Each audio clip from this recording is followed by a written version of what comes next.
AP ప్రజలకు కీలక వర్ష సూచన. రాష్ట్రంలో రాగల 3 గంటల్లో పలు జిల్లాల్లో పిడుగులతో కూడిన వర్షాలు కురిసే అవకాశం ఉందని ఏపీ విపత్తుల నిర్వహణ సంస్థ హెచ్చరించింది.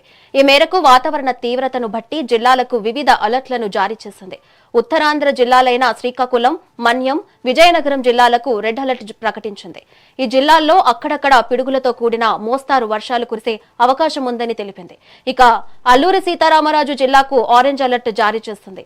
ఇక్కడ పిడుగులతో కూడిన తేలికపాటి నుంచి మోస్తారు వర్షాలు కురిసే అవకాశం ఉందని తెలిపింది. అలాగే విశాఖ, అనకాపల్లి, కాకినాడ, తూర్పుగోదావరి, శ్రీ సత్యసాయి, అనంతపురం జిల్లాలకు యెల్లో అలర్ట్ జారీ చేశారు.